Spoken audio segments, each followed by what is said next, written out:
На телеканале РТР Молдова Всемирный женский праздник отмечается уже сегодня. И мы заранее поздравляем всех наших любимых женщин. Ну а к нашим поздравлениям присоединился певец Борис Коваль. Доброе утро, Борь. Доброе утро. И для начала хотелось бы узнать, какие первые три ассоциации приходят в голову, когда слышишь 8 марта?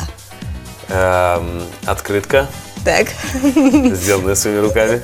Даже так? Я, честно говоря, не понимаю, почему. Вот на самом деле, почему мы в детстве лепили какую-нибудь ерунду, рисовали, дарили маме. Она И сейчас уже не прокатывает. Да, сейчас не. Так, Это первое. Открытка, тюльпаны. Весенние цветы, конечно же. Да. Ну и не знаю. И все. Скажи, но по опыту годов... Тюльпаны. Я просто, если сейчас что-нибудь скажу, я потом буду требовать. Где? Скажи, а по опыту предыдущих лет, вот так, чтобы сейчас все-таки не требовали, что ты обычно даришь своим любимым женщинам? Ну, все, то есть от года в год, из года в год все меняется. Открытка и цветы. Разных цветов тюльпаны. В этом году я прям вот как-то сам не ожидал, что так получится. Получился автомобиль. Вот, для Любимой женщине или маме? Нет, любимой женщине. Вот так. Скромно как звучит. Мне кажется, сейчас все женщины нашей страны так поворачиваются на своих мужей. Ну-ка, А он ну-ка. автомобиль подарил. А бывали ли года, когда ты просто ненавидел 8 марта? Нет, не бывало такого. Не знаю, как-то у меня всегда все складывалось позитивно и хватало денег на подарки. Для меня это очень важно. То есть для меня мне гораздо приятнее дарить подарки, чем получать. Я не совсем не умею, наверное, получать подарки. Вот, поэтому, когда у меня есть возможность сделать хороший подарок любимым женщинам, вот, конечно, я часто делаешь. Да. Скажи мне, а вот 8 марта ты, кроме того, что там даришь песни, даришь подарки, пытаешься ли брать какие-то бытовые обязанности на себя? Да. Я могу соврать, правда? Мне кажется, мы уже знаем, как выглядит Борис Коваль, когда лукавит.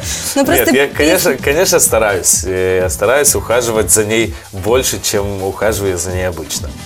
Вот. Ну, то есть такие моменты, как там вымыть посуду, ну, в принципе, для меня это нормально. Я как бы стараюсь по возможности, когда у меня есть время, я всегда как бы это делаю с удовольствием. А в конце вечера ты не слышишь: Боря, ну почему ты такой только 8 марта, а не каждый день? Нет, не слышу, потому что я такой почти всегда. Вот пример. Он снова так же улыбается. Мне кажется, он опять лукавит. Нет, я правда 8 марта стараюсь быть более обходительным, там, я не знаю, каким-то и таким более романтичным.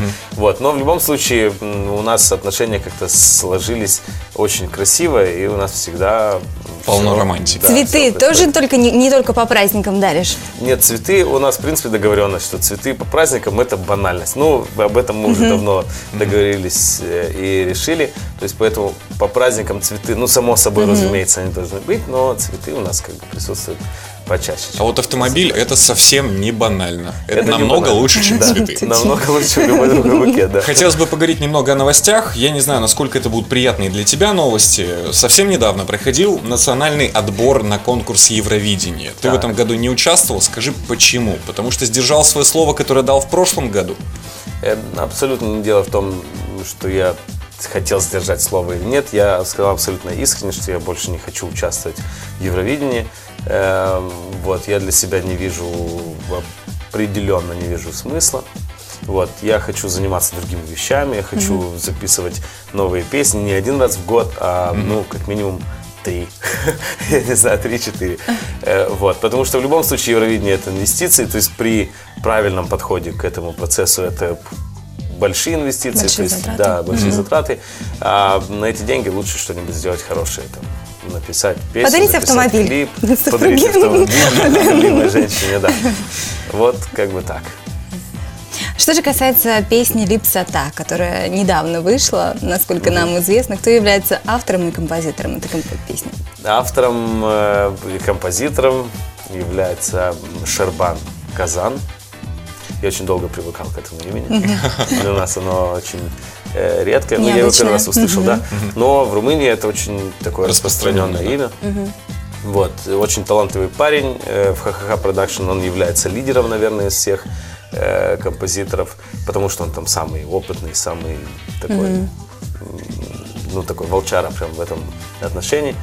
Знает толк в Очень песнях. хороший, да, очень хороший композитор, и вот как-то вот мы с ним... Начали Как композицию тебе показали эту? Готовили специально для тебя или это был готовый вариант, который ты прослушал и понял, Все что песни, которые я записал сейчас в Румынии, все готовили специально для меня. В самом начале они мне предложили несколько вариантов, которые я забанил. Вот, и все. А каким условием было главным? Что необходимо, что должно быть в песне, чтобы ее исполнил Боря Коваль? Должна песня затронуть мою душу. Вот это, наверное, самое. сложно. В этом случае, что больше затронуло твою душу, музыка или текст? Текст, наверное. Текст, он вот какой-то прям настоящий. Несмотря на то, что в моей жизни была похожая ситуация, не совсем та, которая поется в песне, ну, немножечко напоминающая отдаленно. Вот. Поэтому я могу пережить, могу понять, что там. То есть прочувствовал до глубины души. Да. Ну вот, кстати, мне очень понравилось то, что ты сказал текст, потому что о тексте, в принципе, и следующий вопрос. Как твоя женщина относится к тому, что ты поешь песни о других женщинах? Ну, она понимает, что я актер, что я как бы артист. Жизнь играю, все мы в ней актеры. Да, несмотря ни на что. То есть она понимает, что я, когда нахожусь на сцене, я не ее мужчина абсолютно. То есть я человек, который сейчас дарит себя всем публике, женщинам, всем, кто находится в зале. Она очень нормально к этому относится. Вы не ревнивы? Ну, и ты, и она в том числе. Ревнивы в меру разумного. То есть бывают Это у нас главное. какие-то моменты, но это очень редко, потому что я ее уважаю, она меня уважает, и мы стараемся не причинять друг другу какую-то боль, какие-то неприятности там доставать и так далее. Но опять же о песне. Эта песня записана, это уже вторая, по-моему, твоя песня, которую ты записал на румынском языке. Нет, Третья. Да. Третья. Ты планируешь румыноязычный альбом? Нет. Нет, так получилось. У меня просто из тех песен, что я записал в Румынии, их на румынском языке 3. Вот, все остальные на английском. Одну из них я изменю. Сейчас вот занимаюсь этим процессом, хочу выпустить на русском языке ее. Вот. Ну, не знаю, я не думал, в принципе, выпускать альбом на румынском языке. Если когда-нибудь будет в этом необходимость, то, конечно, с удовольствием это сделаю. Ну что ж, мы так долго говорим о композиции «Липсота», что хочется ее услышать. Но произойдет это после рубрики «Этот день в истории».